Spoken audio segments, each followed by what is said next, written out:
Il territorio preso in considerazione comprende quella fascia di pianura friulana che si estende dal fiume Tagliamento alla periferia di Udine e tra le colline moreniche e la zona delle risorgive. Gli aspetti ambientali più interessanti sono due: i magredi del Corno e del Tagliamento e i campi chiusi circondati da filari di alberi.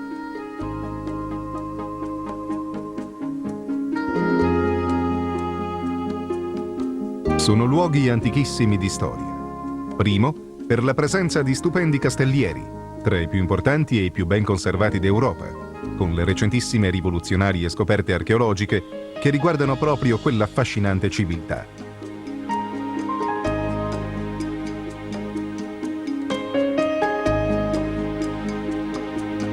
Secondo, per il fatto che si tratta della zona friulana su cui sono transitate tutte le migrazioni, per la presenza limitrofa dell'unico punto in cui, per secoli, era possibile guadare il fiume Tagliamento, lasciando ovviamente interessanti tracce.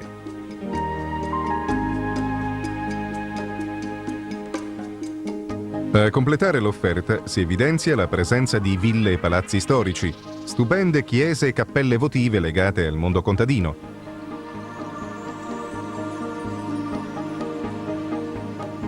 borghi rurali dall'architettura spontanea tipicamente friulana.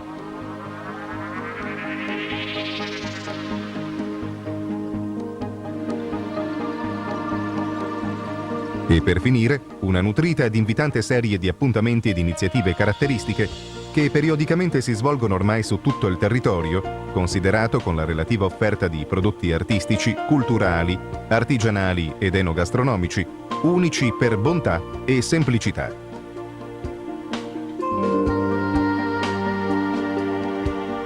Questa parte di pianura friulana, peraltro non lontana dalle spiagge dell'Alto Adriatico, presenta luoghi ed aspetti ancora poco conosciuti e non sufficientemente valorizzati.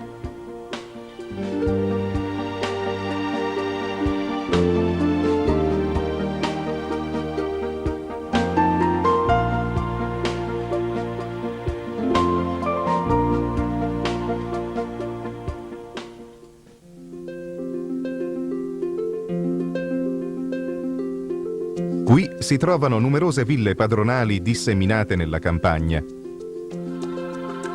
Palazzi e case signorili di solito situate nei centri maggiori, che sono a volte circondate da un ampio parco e affiancate da annessi rustici.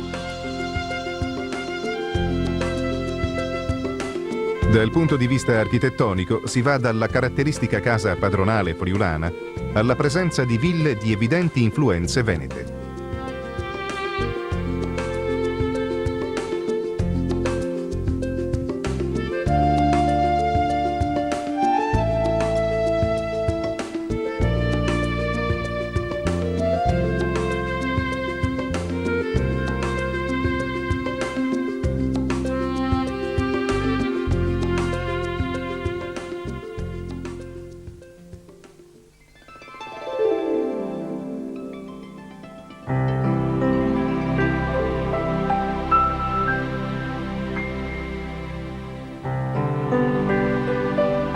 Si tratta inoltre di una zona ricchissima di edifici religiosi, tra cui spiccano le chiesette di campagna e le cappelle votive.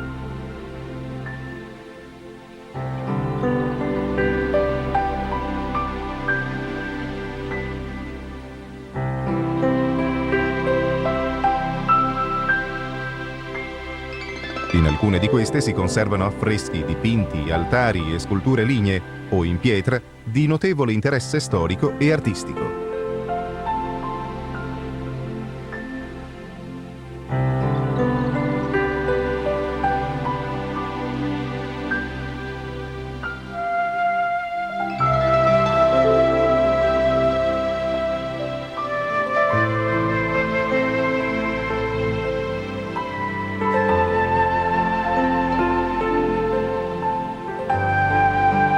Ancora oggi, sulle chiese poste in prossimità dei guadi, campeggiano i grandi affreschi di San Cristoforo, la cui presenza probabilmente stava ad indicare la strada ai pellegrini provenienti dal centro o da est Europa e che erano diretti a Roma o in Terra Santa.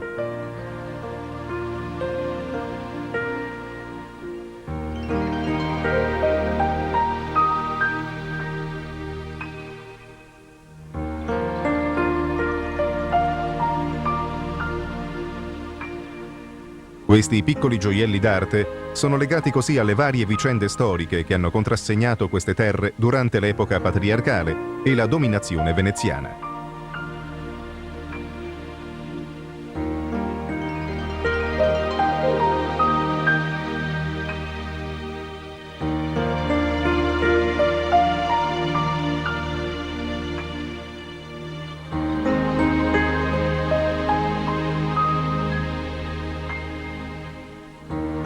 Luoghi, insomma, di antichi segreti ancora tutti da scoprire, come ad esempio un catapan, un registro parrocchiale del tardo XII secolo, custodito nella sagrestia della chiesa di San Lorenzo di Sedegliano.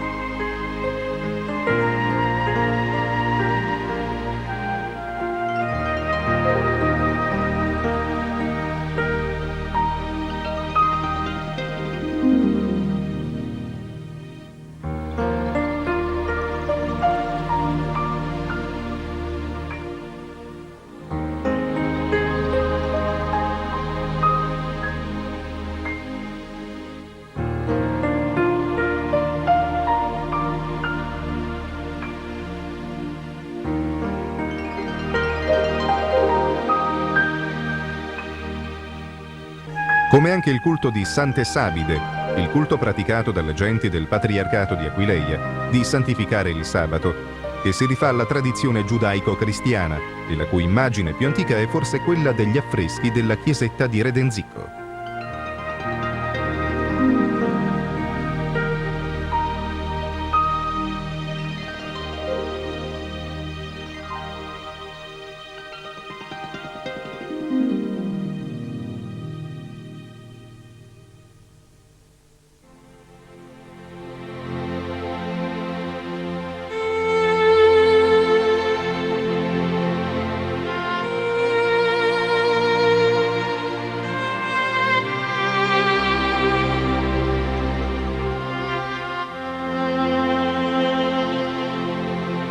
In diversi borghi sono rimasti angoli ed edifici che hanno mantenuto gli elementi caratteristici dell'architettura rurale, come la loggia o il ballatoio in legno e le murature in pietra o sassi. Tipico di questi paesi è la disposizione degli edifici principali affacciati sul fronte strada, con le corti, gli annessi rustici e gli orti sul retro. Le ampie piazze, oggi ammodernate, raccoglievano un tempo l'acqua che serviva ad abbeverare gli animali. Numerosi sono ancora i mulini, in parte funzionanti, situati lungo le rogge che attraversano questi luoghi.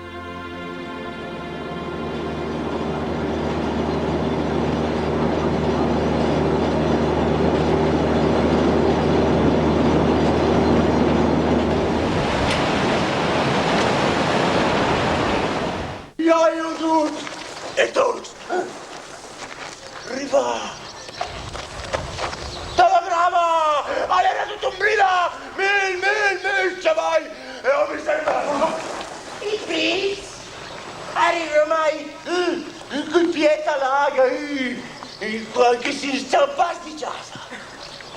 Adesso avrà passato il telemento e subito sul campo!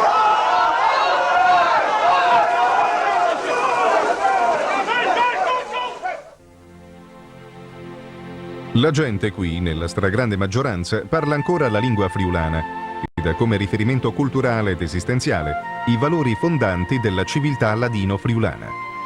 A questo proposito vanno ricordate tre grandi personalità che hanno fatto la storia linguistica e culturale del Friuli. Jacopo Pirona, l'abate che ha compilato il primo vocabolario friulano-italiano, lingua ancora oggi viva nel terzo millennio e che è stata di recente ufficialmente riconosciuta dallo Stato italiano. Ricordiamo poi padre David Maria Turoldo, che mediante la parola e la scrittura e tra profezia e utopia spese tutte le sue energie a favore dell'uomo.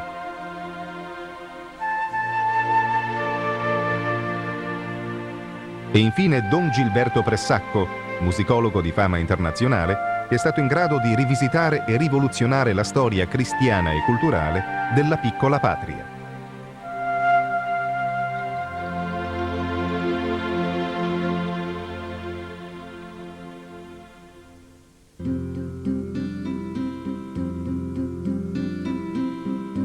Sono questi poi luoghi con profonde radici storiche, che partendo dai Celti risalgono fino alle più recenti vicissitudini. I primi segni tangibili di queste popolazioni sono i tumuli di terra a secco disseminati non lontano dalle sponde del torrente Corno e dai castellieri di pianura.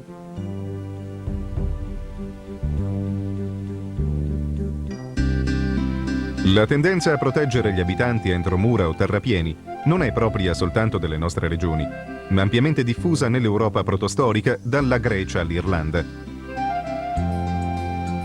In particolare, le cinte arginate di terre e ghiaie entro cassoni di legno sono state definite a buon diritto il monumento della protostoria europea.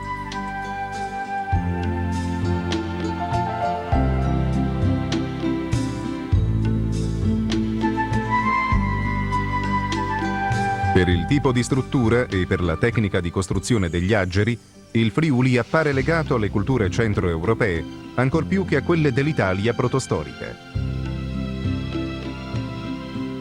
Di recente, grazie agli ultimi scavi, è stata sostanzialmente modificata la datazione dei castellieri di questa zona, portando la loro datazione al 1400-1500 a.C.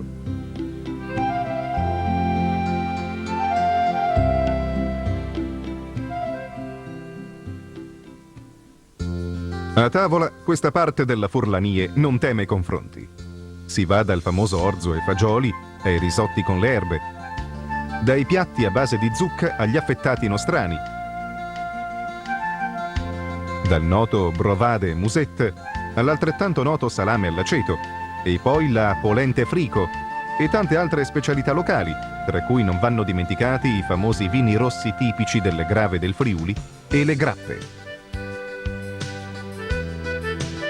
Luoghi di storia e di memoria, dove è ancora facile provare emozioni e sensazioni vive, genuine, antiche e nello stesso tempo moderne.